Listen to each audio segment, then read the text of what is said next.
Hello guys! Ayan, happy Saturday! Baba ulit kami ng bayan.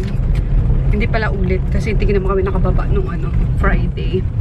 Ayan, ngayon Saturday, baba kami kasi titingin ako ng aircon.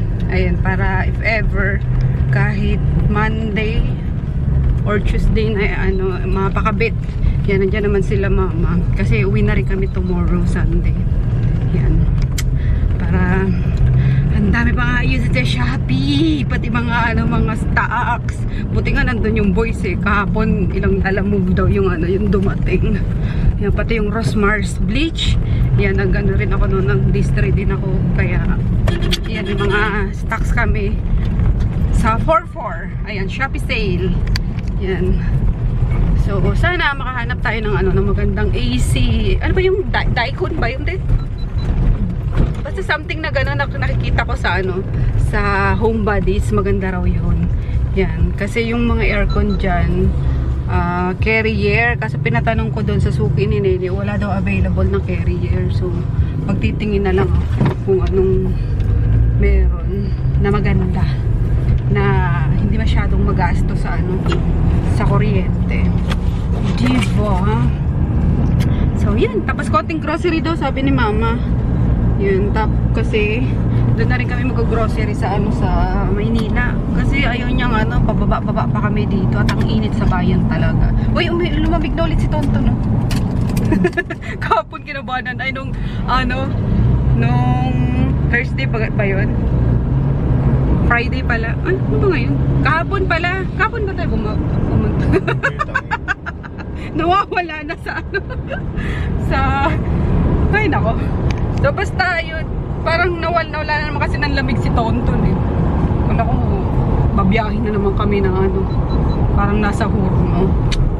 So anyway, yan lang. Ayan, di pa ako masyadong makakapag-vlog guys kasi ang naman yun, kami lang, 4. Tapos sila mama, madalas nasa kwarto din kasi mainit nga. So sa kwarto nila aircon. Yan, kami din, nasa kwarto din namin. Tapos naliw ako doon sa pinanood mo pa ba kagabi? Pinatay mo na. Yung, ano ba yan? Business proposal. Grabe. Tawag-tawa talaga ako sa mga na nakakakilig. My gosh. So, yung mamaya, pagbalik namin, nood kami ulit ni Daddy. Ayun. Sarap pag naka-aircon. Tapos pagdating ng bill na. Pero okay lang yun. Di ba? Kasi naman mamatay ka sa ma-heat stroke di okay lang na mamatay ka sa hindi, joke lang. Kasi naman mo hospital ka, magbabayad ka pa lang ng bill din. Di bayad mo na sa bill sa kuryente. Nagtinalo ka pa, di ba? Na-price kuhan ka pa. No? Tapos ganun din, mag-staycation ka para malamigan ka, on mo na lang yung aircon sa bahay. Tapos chill-chill lang, Netflix. So,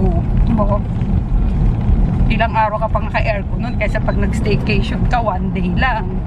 Ang bibitawan mo, magkano na ngayon ng hotel? Nasa 3,000 na ata, pinakamababa. Overnight lang. So, minsan, bukas-bukas din ang aircon kahit araw. So usually gabi lang nagbubukas Sana pala yung sa apartment pinano na natin yung din, yung split type, window type lang din kasi yung sa namin Kaya ang taas ng namin sa apartment umabot yata ng 8K, 2 AC, tapos ref lang. Taas. Kaya nag-ano ko na palitan siguro yung AC din doon. Or kahit may mga window type naman na na inverter. Kaso sana naman dadalhin yung yung aircon na yun if ever. Dito. Sa probinsya. Bahala na.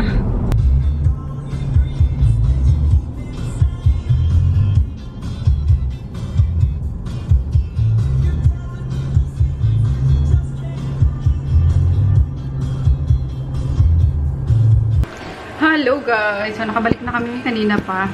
Yan, sobrang saglit lang kami sa bayan. Talagang nag-ano lang ako ng aircon. Then nag-grocery kami konti.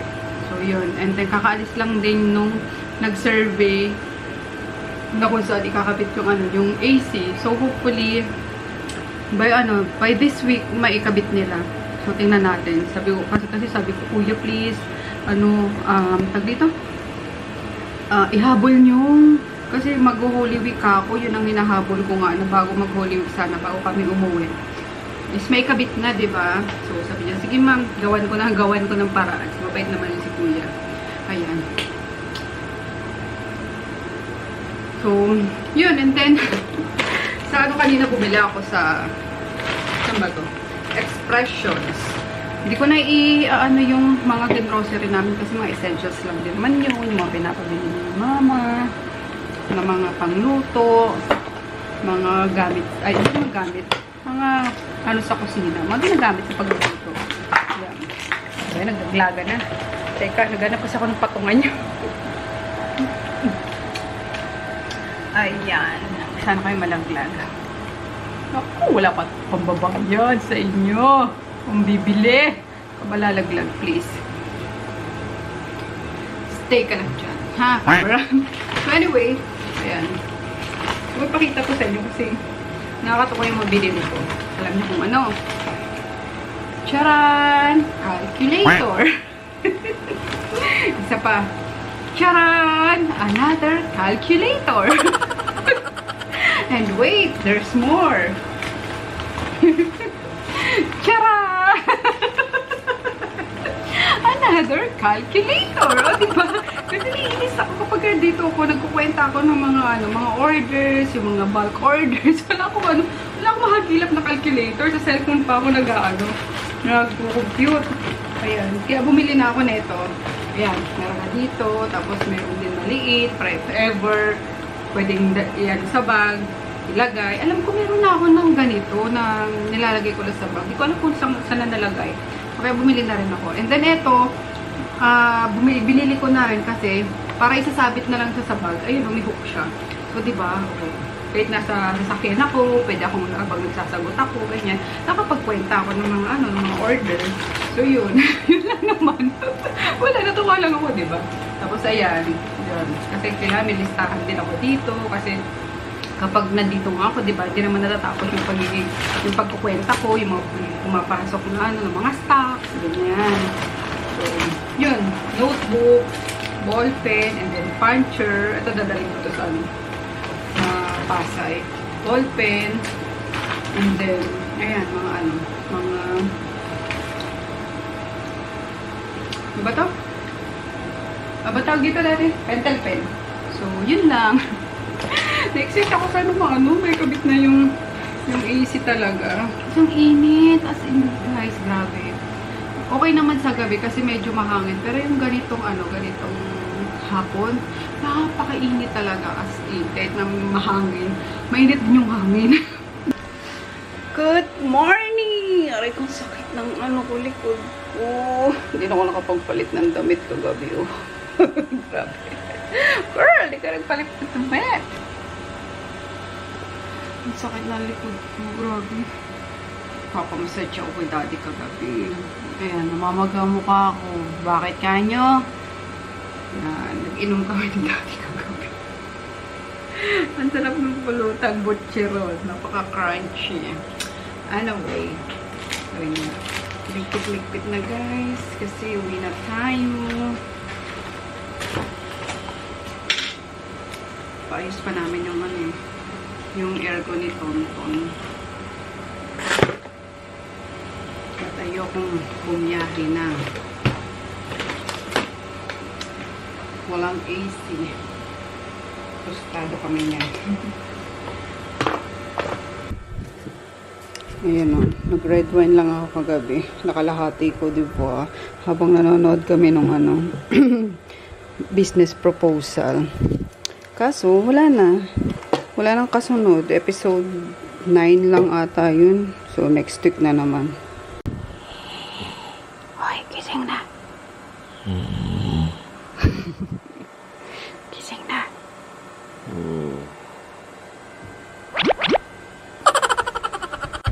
So, ayun nga guys.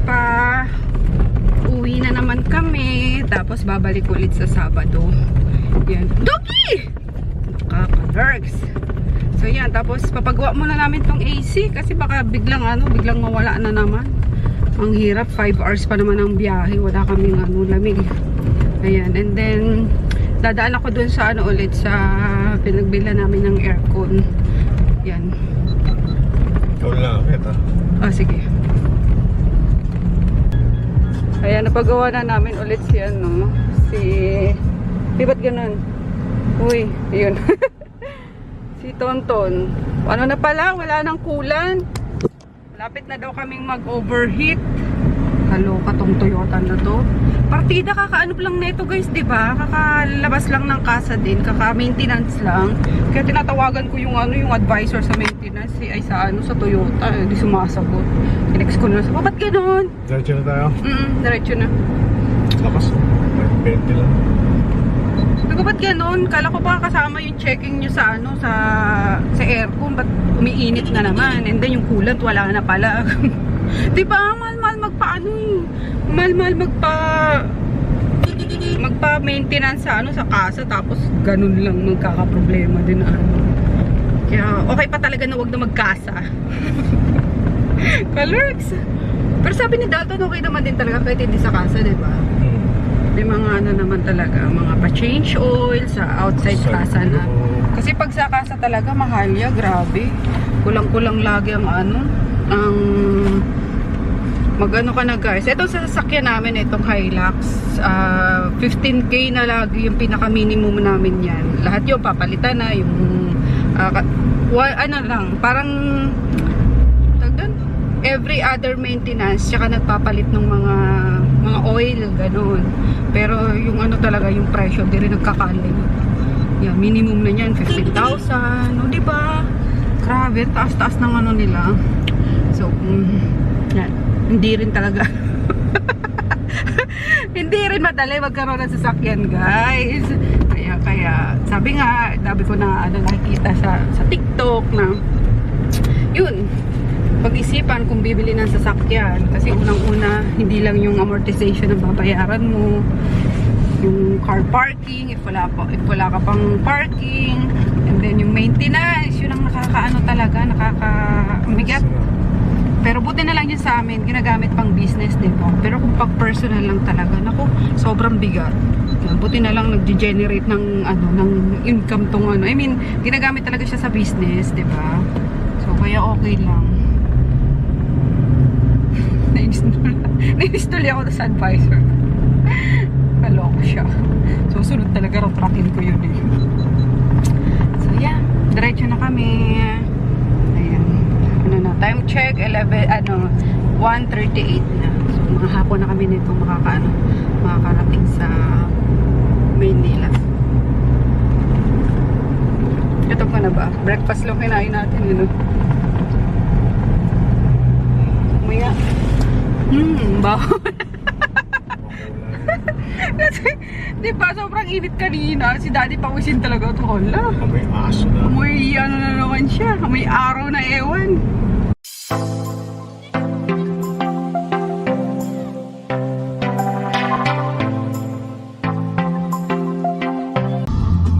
Ayan. Mura dito. 66 lang. Dito na tayo magpaano. Gas.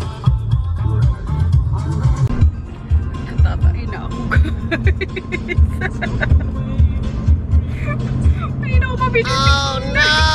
Ayun, nasa na kami. Nasa NLEX lang, kakalabas lang. Ano ba yung kinikilabutan na ako?